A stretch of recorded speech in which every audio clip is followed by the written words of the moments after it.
Everyone has heard the story of India's freedom. Anyone, anywhere in the world could tell you that the British left India because of the non-violent and Quit India movement led by Mahatma Gandhi. But is this real? Let's talk about. Namaskar, welcome to the new video. In this video, I am going to talk about the omitted truth of India's independence.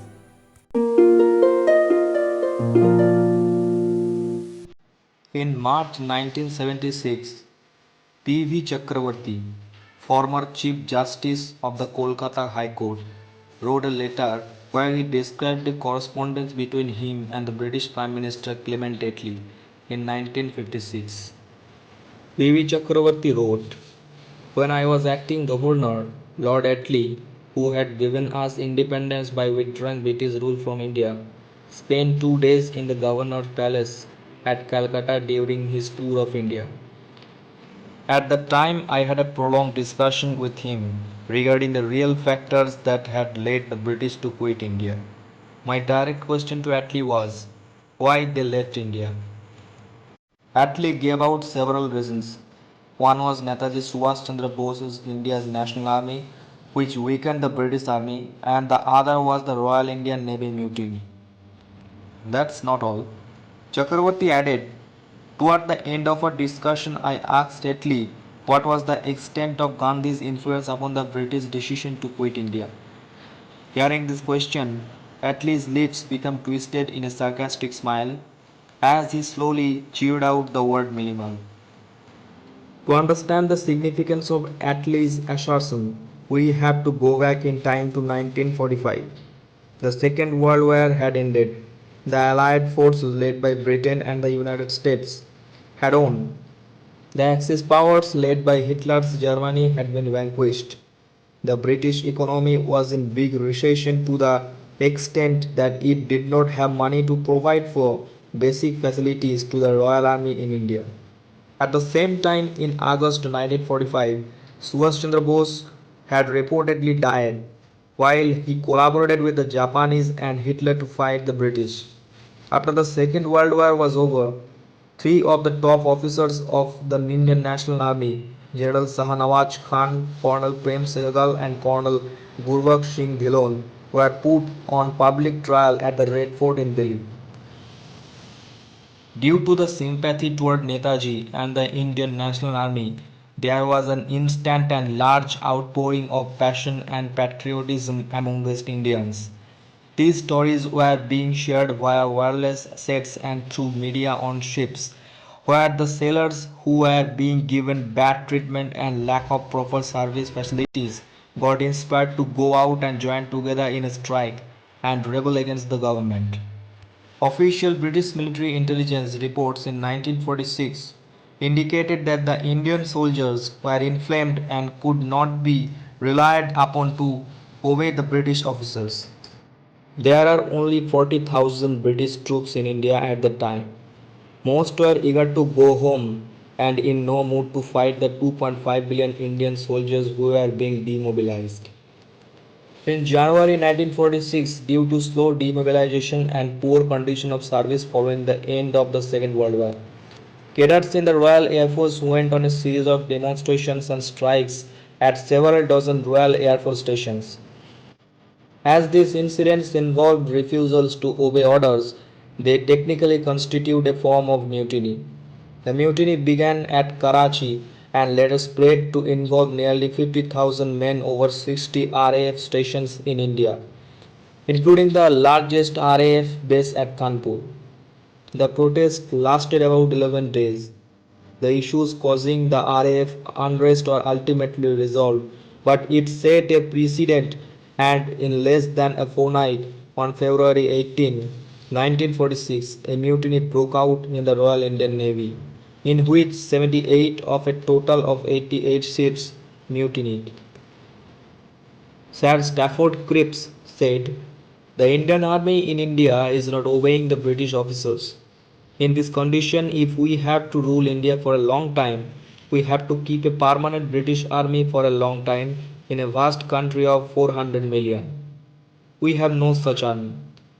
The Royal Navy mutiny started on February 18, 1946, and by next evening a naval central strike committee was formed where leading signalman M.S. Khan and petty officer telegraphist Madan Singh were unanimously elected president and vice president, respectively.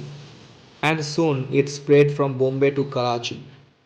78 ships, 20 shore establishments, and 20,000 sailors were in the strike.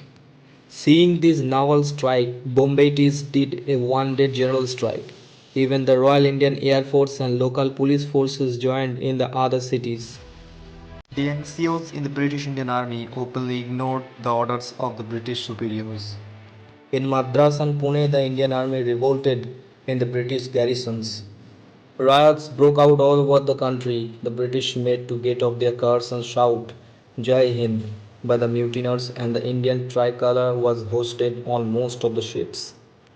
These brave freedom fighters had achieved what no other generation and group of Indians had achieved in 250 years. Netaji Subhash Chandra Bose had imagined this kind of a situation. The reasons behind Indian independence are nicely summarized by the esteemed Indian historian Ramesh Chandra Majumdar. He wrote, there is, however, no basis for the claim that the civil disobedience movement directly led to independence. The battles for India's freedom were also being fought against Britain, though indirectly, by Hitler in Europe and Japan in Asia. None of this scored direct success, but few would deny that it was the cumulative effect that brought freedom to India. In particular, the revelation made by the INA trial and the reaction it produced in India made it quite plain to the British, already exhausted by the war, that they could no longer depend upon the loyalty of the soldiers for maintaining their authority in India. This had probably the greatest influence upon their final decision to quit India. Without loyal soldiers, it was quite impossible for the British to rule in India, because it could not have brought enough Englishmen to India to quell any nationalist movement.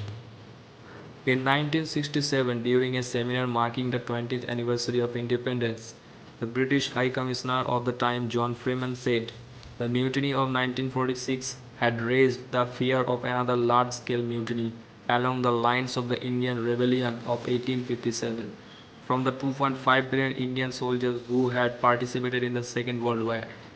The mutiny had accordingly been a large contributing factor to the British deciding to leave India. The British were petrified of a repeat of the 1857 mutiny, since this time they feared they would be slaughtered to the last man. Mainstream politicians, from Jinnah to Gandhi to Nehru to Maulana Azad, all seem to have let these freedom fighters down.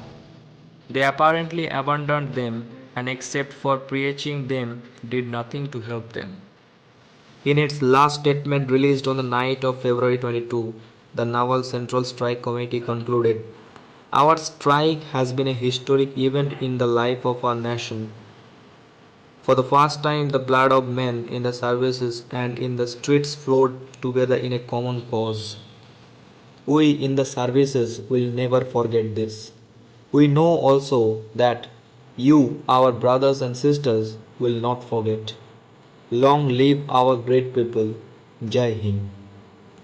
On March 15, British Prime Minister Clement Attlee accepted that the tide of nationalism is running very fast in India, and indeed all over Asia. National ideas have spread among some of the soldiers. The Royal Indian Navy mutiny of 1946, which was the real reason why the British left India, and the Congress government did not want the common people to know this deliberately omitted fact, because it would have busted the Congress story that we own freedom only because of Mahatma Gandhi's non-violent and Quit India movement.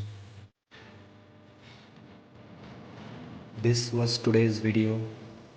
Jai Hind, Vande Mataram.